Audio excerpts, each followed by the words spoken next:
Hello, Beard Wizard family. Welcome back to Beard Wizard Reviews.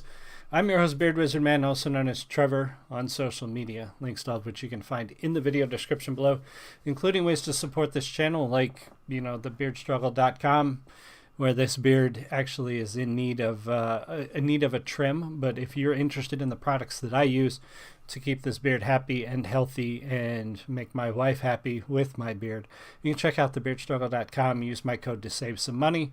And they've got some great stuff there, and I use it. It's the only reason I endorse it. It's not one of those things where they don't send me money, actually. Yes, there is a code, and yes, that can benefit my account, but I actually use the product, and I like it. It's probably the best beard product and face product I've found over the years of doing this, and I've gone through several, and this one I landed on and really liked it. So check that out. The other thing in the right at the top of the video description is the Stop Soldier Suicide fundraiser that I'm participating in. It technically it's through March, but the fundraiser goes till April 7th. We're almost at our $200 goal of donations. If you can donate, awesome. If you can't, do please share it out there on your social medias. Let other people know about it. It's very important to me. I'm a veteran. I have a lot of veterans in my family. Suicide is one of the leading causes of death. I think the stat is more soldiers have died by suicide now than have died in any conflict that the U.S. has been in since 9/11, and I think it's even longer than that. I think it's any conflict since World War II. Actually, we've lost more soldiers to suicide. But don't quote me on that. You can look for yourself. That stat is out there, and it's sad, and it's too high. So very important cause. All right, so before we jump into the review today, I'm going to do a comic book review. I'll do some other stuff. Welcome whoever just joined. If you're in the live stream, say hi, ask questions. I love talking to you guys. But before I talk about this, I tend to talk about sharing the positivity, the things that you like, this show, another show, whatever it is. And that's one of the reasons I do this. It's a live review show where I like to share with you the things I find that I like. There's so much negativity out there. Everybody wants to complain about everything. And the real world isn't always that great sometimes. It's pretty dark out there right now, last couple days. And comic books, literature, movie, video games, those should be places for people to seek mental refuge and recharging and the ability to escape for a little bit, to sort of find your center again, and so you can get back out there in the world and do what needs to be done.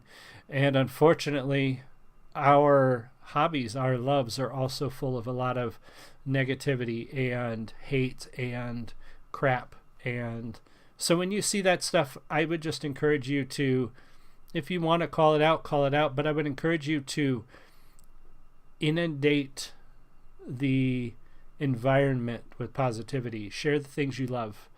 Overrun all the negativity with all the good stuff. So that's all I'm going to say about that. I'm not going to get into specifics. Those of you who run in comic book circles, indie comic circles, and creator circles probably have seen some of it. You've seen some of it today.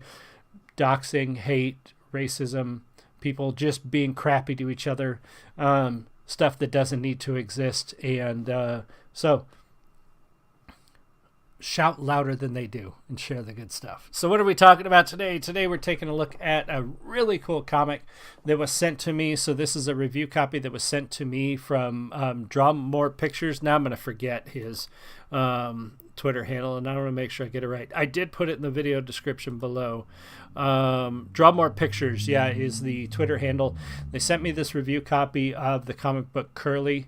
It's actually a full graphic novel, the first volume. Curly, I think it's called Demons, Devils, and Degenerates. I took a look at it and read through the first issue, the first chapter in this graphic novel.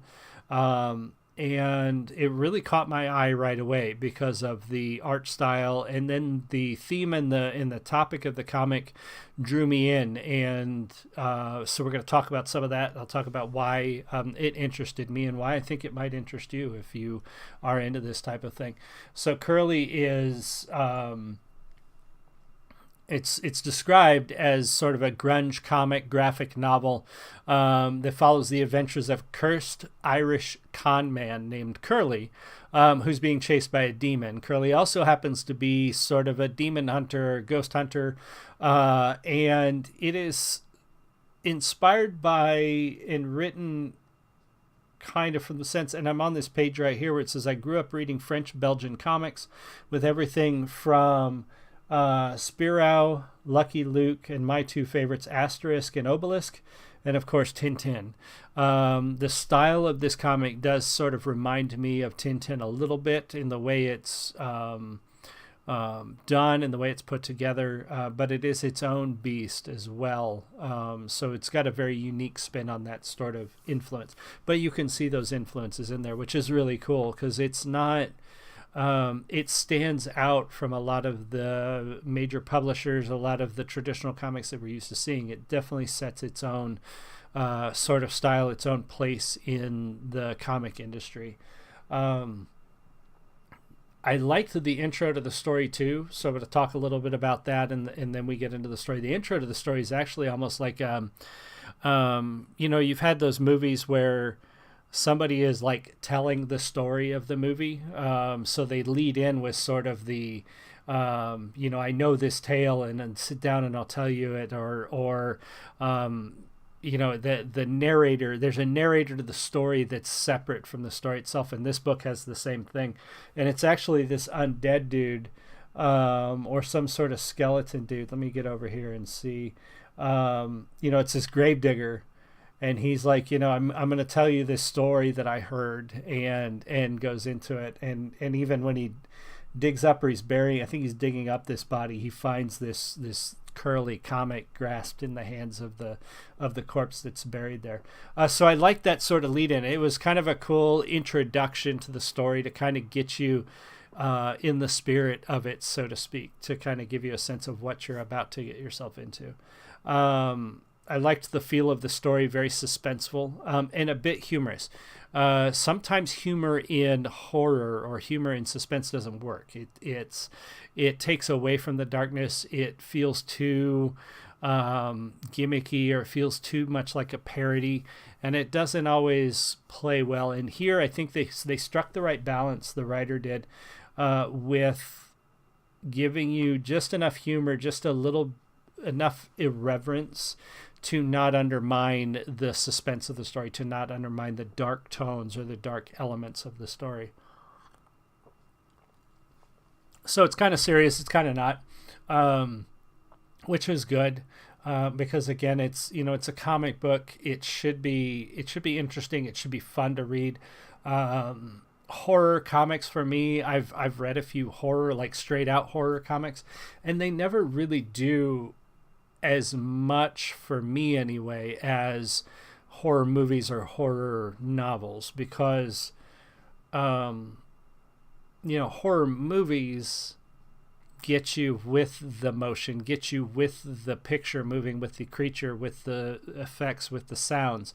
You don't have any of that with a comic book. And then with a horror novel or a horror short story, it puts all the work on your mind, which your mind is a much better storyteller sometimes when it's fed the right amount of information. So I like that they did it the way they did it with this one, that it's not straight trying to be a horror comic, but it is trying to be suspenseful and dark, which I think they landed on pretty good. The first issue follows this man Curly, this con man. We also find out that he's some sort of also a ghost hunter, a supernatural investigator, some sort of person like that. You know, he's into demonology, he's into ghosts, he's knowledgeable about those things, and he carries things with him to help him, you know, fight those things. But the story in the first issue, he breaks down in the middle of the woods, you know, like every horror movie beginning trope, and there's where the humor comes in, because even he in the book kind of calls that out. There's a little meta to that where he's just like, yeah, perfect, you know, breaking down on an abandoned highway in a dark woods, you know, all alone. So he kind of leads you down that path of, yeah, this is of course the stereotypical opening of a horror but then it takes some turns. It's interesting in the turns it takes in the story, and I'm not going to give some of that stuff away because I want you to look at it. But there's the ghosts, the spirits, the demons, at least at first, are not just there to be scary, just there to be the adversary of our protagonist. And that was kind of a cool little twist in the story. When you get to that part, I think you'll know what I'm talking about. It very much feels like a mix of like Scooby-Doo and Supernatural, and I don't want that to be taken the wrong way. You know, Scooby-Doo, when you watch that as a kid, had elements that could almost be considered thriller or suspense, but you know, it also had those comical elements. It also had those things that sort of brought it down from being true out horror. Like, I guess the best way to describe it is like if you took all of the humor out of Scooby-Doo and made it live action, some of that stuff would be straight up horror. It would be straight up slasher film type horror stuff. But then you add a talking dog, you add the stoner friend, you add all the humor, and you bring that horror element down, which is what they had to do. It's a kid's show, right? So, but then Supernatural comes along, and Supernatural is sort of a humorous, suspenseful kind of horror TV show that takes things a little more serious. And this feels like kind of a blend of those two sort of themes. You've got the humorous, you've got the whimsical, you've got the comical, but then you've got the serious supernatural demon summoning hunter kind of stuff going on. So I don't know if that was their intent to blend those styles in this comic, but that's what I'm getting out of it. That's how it felt to me. Story-wise, I thought the dialogue was good in the first issue. This is one of the better written characters, Curly is, that I've seen in a lot of indie comics. Not that the others were bad, but his character's very well developed and very unique. His dialogue is, I mean, he is clearly an Irish immigrant. He's written with an Irish accent. He uses Irish slang. But he also has his own little quirks and idiosyncrasies that you can tell are unique to the character. So it makes him feel fully fleshed out in the story. So the dialogue, very good. It's got just enough humor to be funny, but not enough to undermine the dark parts. Like I said, it's still got some dark elements to it. It's still got some suspense and thriller parts to it that keep it in that vein. But then, you know, he's throwing in little quips and little humorous things, anecdotes, sayings, and stuff that sort of keeps it grounded a little bit, I guess you would say. So he's got a great personality throughout.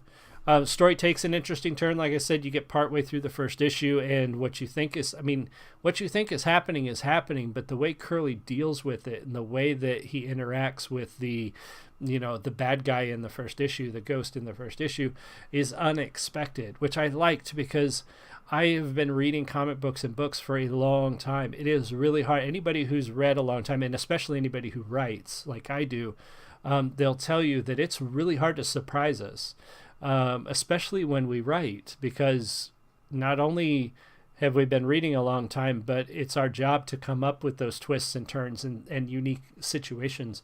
So when you can deliver a story element or a plot twist or something that surprises a writer, good job. And this one did. I was not expecting the way this story goes and the way Curly deals with being trapped in the house with the ghost. So well done there in the story twist. And again, I only did the first issue. It's a pretty long comic, 150 some pages, I think. So you are getting your money's worth. We'll talk about that and where to get it and all that afterwards. And I didn't want to do the whole thing, but I'm curious to read the rest of it. I want to see where it goes and how it ends up. So then we'll talk about the art a little bit. As soon as I can expand this here. All right, so this is the opening pages. Like I told you, it starts out with this gravedigger is going to sort of tell us this story, you know, that he heard or that he knows. And right away I was intrigued by the art style. Like when I first opened the comic, this is what you see at first, at least in the comic I had. Now, if you buy the comic, it obviously has a cover as well, but it just wasn't in the PDF. It was a separate image.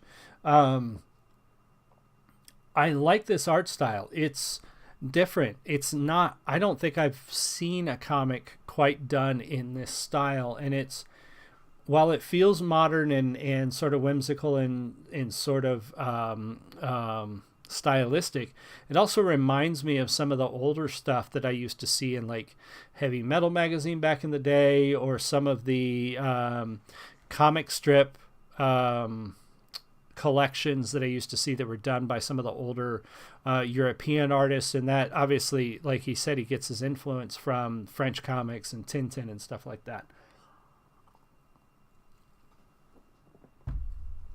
So art style, well done.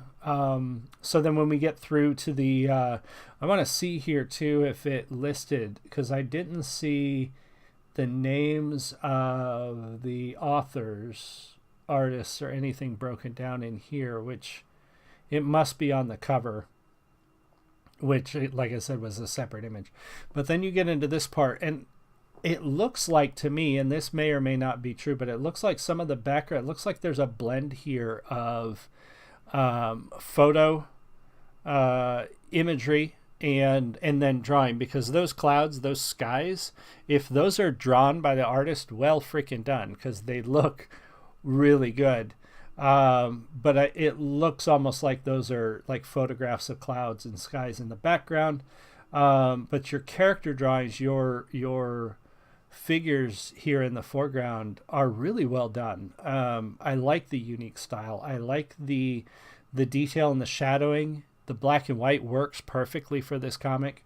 Most suspenseful comics, most noir comics, most detective comics are going to do really well in black and white. It helps promote that feel of the theme. It helps promote the way the story should look and feel. And the little details that I noticed that, really make you have to look at these panels. Like you got the worm coming out of his ear here.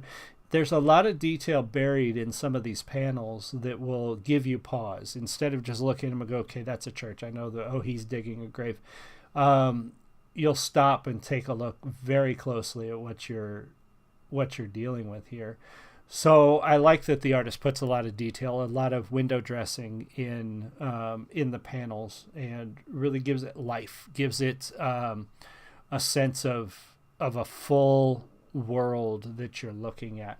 And some indie comics get very sparse, and I know it's partially because of time, partially because of money, or the artists that, a lot of indies are just coming up. They're just getting started. So the artists are still learning and they're still getting good at their craft. And sometimes an indie comic might feel empty, and you don't get that sense here through the panels. Use of mixed panel size. You guys know I like that. It keeps it interesting for the eye. It's not the same size and shape panel over and over and over again. And then I like the use of silhouettes when needed. There's several times where we've got white or black silhouettes where we don't need the character drawing here. The focus is here, the house. The focus, he's actually making a split decision here of what's going on after he hears a noise. That kind of stuff, we don't need that. Explicit detail in there. So I really like the art. The art style is fantastic. It works so well with this comic because the art is dark, but it's also whimsical. It's also got a touch of humor. It's got a stroke of the fun that kind of brings the suspense level or the tone of the comic down to earth a little bit from being too dark or too graphic or too harsh. So well done there from the art team as well on this particular book. So overall, I really enjoyed what I read, and I'm looking forward to reading the rest of the graphic novel. I highly recommend it. If it's not, I haven't read a lot of it yet, but I can tell that it's going to have mildly adult themes, nothing too crazy. I haven't seen any nudity or anything like that yet, nothing too gory or graphic. But I mean, you are talking about a story about summoning devils and, undead and ghosts and things like that. There is a little bit of adult theme in some of the story in the first issue. So bear that in mind. This is not a kid's graphic novel, but it would probably be appropriate for teenagers and adults. It is available on Amazon in physical. I believe it's physical copy. Double check. It is on Kindle and paperback. Yep. So you can get it for $30 on Amazon, which for, like I said, I think it's 154 pages. So actually, like 158 pages right there is in the print length. So you are getting you're getting good value for your money, getting it from Amazon. And the creator socials are linked in the description below as well as a link to the Amazon, so you can go right there and get it. I think it's a great book. I recommend it. I think you guys should take a look at it. Definitely follow the creator socials on Twitter to stay up to date, because I think the last post I saw, he's working on the next issue. So if you want to stay up to date on how the progress is going, what's next, and see what's going on, follow him. He posts some really cool arts. He posts some really cool art too. Just looking at his page again to sort of remind me. Yeah, he's talking about some new projects and some recent stuff. So definitely check out his social if you want to stay up to date. And yeah, I want to give check him out there. Check out the book. Definitely subscribe here. We're trying to get to 5,000 as soon as possible, hopefully by next year. And share the good stuff. Like I said, I can't say it enough. Share the positive stuff that you love. Share the things that you like. Overrun, overpower, shout down all the negativity and all the garbage on social media. Don't give airtime. Don't give headspace to the junk. Share out the stuff you like. Help people find things that they might like. That's why we do this show. And so I encourage you guys to do the same thing.